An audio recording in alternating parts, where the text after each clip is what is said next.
Hey team, in this video we're going to cover the area of regular polygons, arc lengths, and sectors in a circle. To get started, we need to look at a few key pieces of information in our regular polygon. So here we have what we call a regular hexagon with 6 sides. We put a dot exactly in the center and have it go to one side and have it bisect it and create a 90-degree angle, so a perpendicular bisector. This would form something we call an apothem. So this line right here is A for apothem.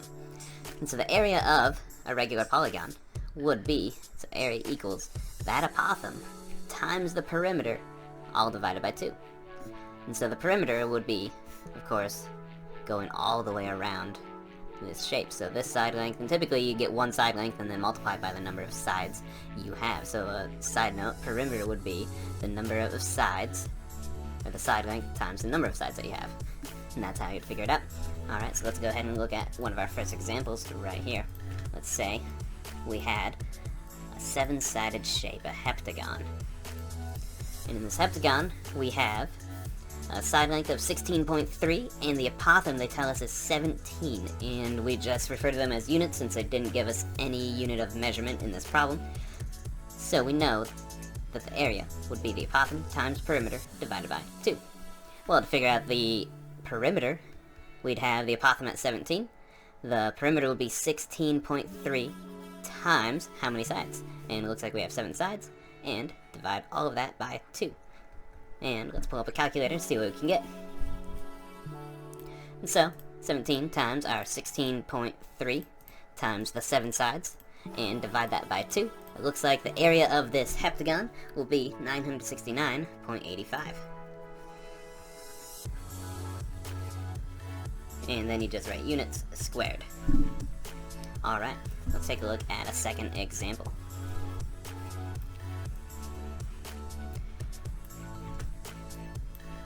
No, that's not the right one. So let's say we had a very similar one, and same thing, we have the apothem given to us, and we have a side length of 9.2. Well, very similar setup here. The area would equal the apothem, which is 8, the perimeter, which would be 9.2, times the number of sides, and in this case it's a hexagon, so that'd be 6.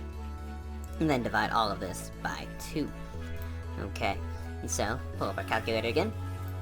And quick entry, let's see, 8 times 9.2 times 6, all divided by 2. So looks like the area is 220.8.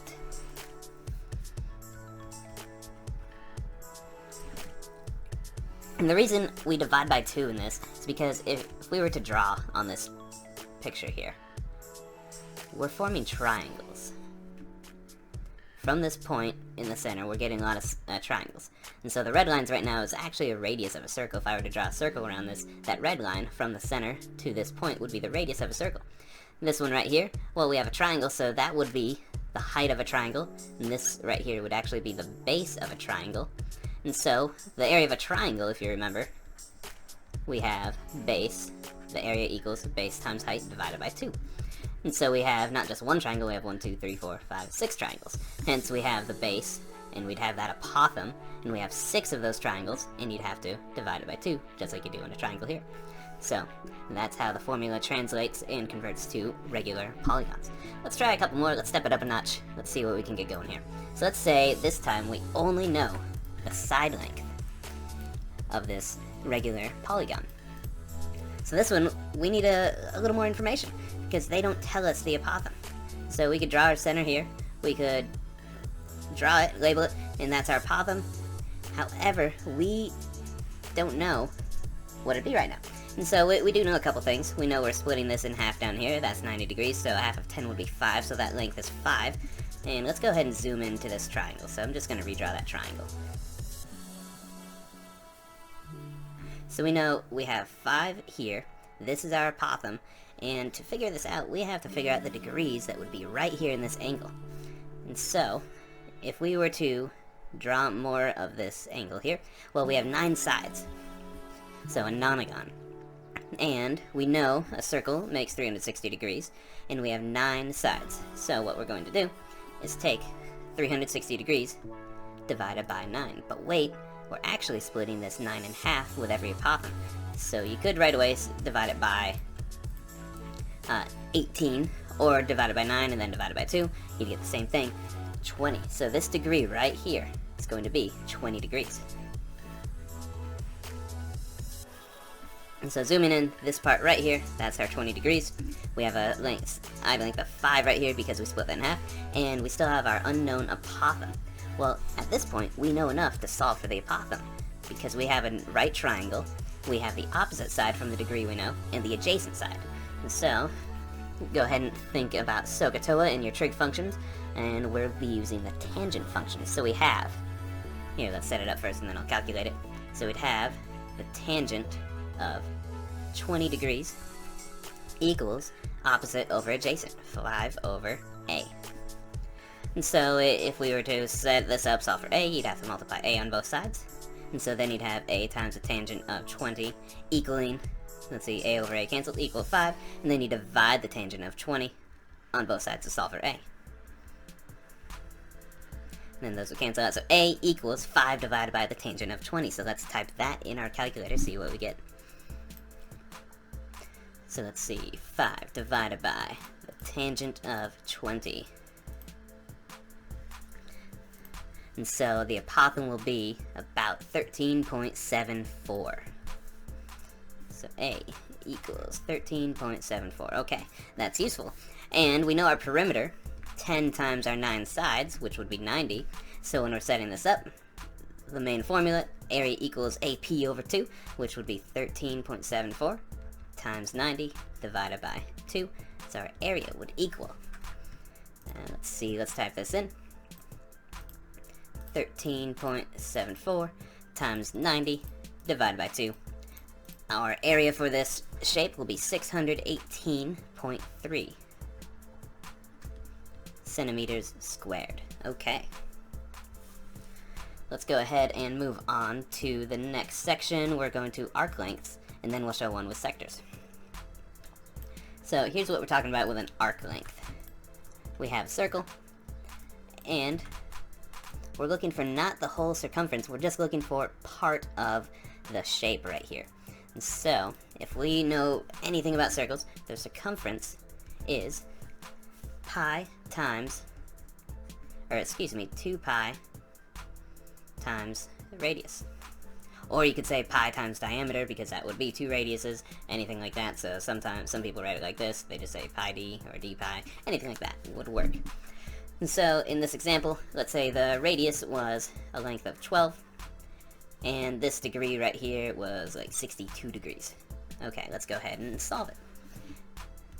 And so, knowing our circumference, we could solve for the circumference, but we don't want to do that. We want to solve just for this arc length right here, the arc length of AB. And so, the arc length of AB will equal this portion of the circumference. So we have 62 degrees out of a total of 360 times pi times our diameter, and or times 2 of our radius. And so 2 times, they gave us the radius of 12, so 2 times 12, and that would be your setup. And so you always have some sort of degree times this formula, times your circumference formula. And so let's go ahead and calculate this. So let's see, 2 times 12, 24, okay, times 62, divided by 360, times pi. And so the total length of this would be just shy of 13, at 12 point, we'll round up to say 12.99. So the arc length of AB would be about 12.99, and we'll just say units, because we don't have any unit of measurement here. And it's not squared, it's not an area, so it's just a length right here, so 12.99. And this one we got a decimal answer.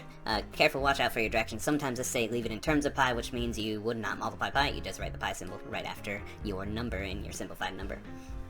Alright, let's take a look at one more, and that will be the sectors. So here we go. Let's say we had this shape, another circle, and this time looks like the radius is 15 centimeters, and the degree for this portion of the circle is 120. And so, if sectors have to do with the area, because now we're not just looking for the arc length of xy, we're looking for this whole shaded area right here. And what would that sector be? How much area does that space take up? Well, let's go ahead and figure it out. So, area of a circle would be pi r squared, right? Radius, you square it, times your pi, there you go. For a sector, it's a little different.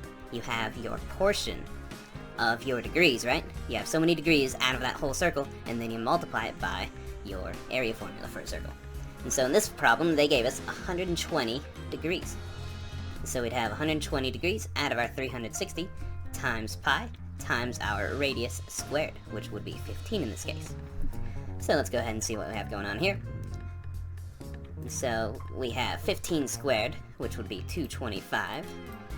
There we go. Times 120. And basically this would be divided by 3. I'll walk you through it anyway. Times 120 divided by 360. And that'd be 75. And so if you were to leave this in terms of pi, you could write it as 75 pi centimeters squared. And if they said get the decimal answer, then just of course multiply pi through, and then that will be your other form. And there you have it. We found the area of a sector, we found the length of an arc length here, we found the area of regular polygons. Sometimes you have to use tricks, sometimes you have enough information you can just plug it in, the area in the formula there. And that covers the material. Hope this helps. Good luck in your practice.